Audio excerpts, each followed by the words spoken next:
আসসালামু আলাইকুম everyone, welcome back to my channel. Eid মোবারক, ঈদ মোবারক, ঈদ মোবারক। আজ ঈদের দিন। সকালবেলা উঠেই সেমাই রান্না করে নিলাম।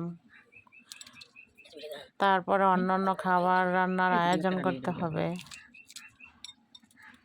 পেঁয়াজ মরিচ কেটে নিয়ে নুডলস রান্না করার জন্য সব কিছু আয়োজন করলাম।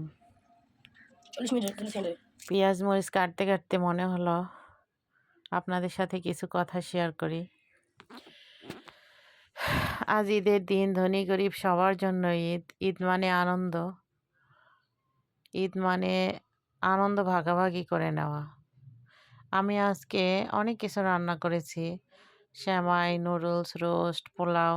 সকালের মধ্যেই এগুলো করে ফেলছি, কারণ আমার ছেলেরা সকালবেলা এগুলো খেতে পছন্দ করে। তাই আমার হাজব্যান্ড রোস্ট খায় না, সেজন্য তার জন্য এত তাড়াহুড়া নয়, কারণ সে নুডলস আর সেমাই খাবে, আর ছেলেরা এগুলো খাবে, সেজন্য তাদের জন্য তাড়াহুড়ো করে রান্না করতে হলো। মনে মনে ভাবতেছিলাম যে আমরা যতটুকু আয়োজন করার করতে পেরেছি,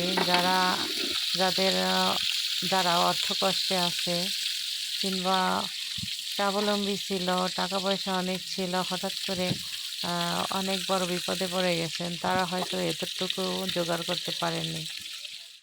জানি না কার ঈদ কেমন করে কেটেছে বা কাটছে।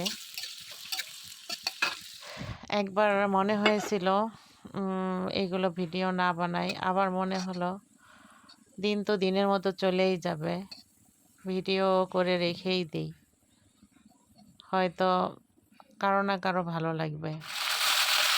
সবাইকে আমার ভিডিও ভালো লাগবে না, এটাই স্বাভাবিক, কারণ সবার সব কিছু ভালো লাগবে না, এটাই স্বাভাবিক।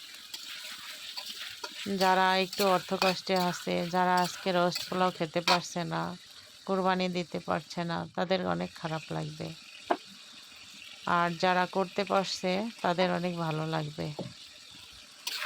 আমি কাউকে কষ্ট দেওয়ার জন্য ভিডিওটা বানাইনি, জাস্ট শেয়ার করার জন্য। ইউটিউব একটা প্রফেশনের জায়গা, একটা কাজের জায়গা। এখানে আমি রেগুলার ভিডিও দিতে পারি না, এটা সত্য কথা, কিন্তু তারপরেও চেষ্টা করি। আমার এখন কাজ অফ, ছুটি চলছে, তাই চেষ্টা করতেছি কিছু কিছু শেয়ার করার। আপনারা দোয়া করবেন আমি যেন শেয়ার করতে পারি, আমি যেন আপনাদের সাথে প্রতিদিন থাকতে পারি, এটাই আমি চাই। কিন্তু আমি পারি না, আমার অনেক কাজ থাকে, অনেক ব্যস্ত থাকি। আমি সকাল 5টা থেকে রাত 8টা পর্যন্ত সারা দিন আমার ব্যস্ত থাকতে হয়, সেজন্য আপনাদের সাথে ভিডিও শেয়ার করতে পারি না। অনেক সময় অনেক ভিডিও করে রাখি, কিন্তু ভিডিওটা যে ছাড়বো সেটা পারি না। তারপরও চেষ্টা করি কিছু না কিছু ভিডিও করার, ধরে রাখার, একটু একটু শেয়ার করার। আপনারা সবাই আমার জন্য দোয়া করবেন, আমি যেন এই কাজটায় সফল হতে পারি, একটু আগাতে পারি। এই কাজটা যতই আগাতে চাই ততই পিছনে পড়ে যাই। চেষ্টা করি একটু আগাবো, কিন্তু আগাতে পারি না, আমার ব্যস্ততার কারণেই আগাতে পারি না। তবে আল্লাহর মহান রব্বুল আলামিনের কাছে বলি যেন আমি এই কাজটা একটু আগাতে পারি। এখানে কারো তোষামোদ করে চলতে হয় না, এখানে কারো হাত পা ধরে রিকোয়েস্ট করে চলতে হয় না, এখানে নিজের ইচ্ছায় সব কিছু করা যায়। সবাই ভালো থাকবেন। আসসালামু আলাইকুম।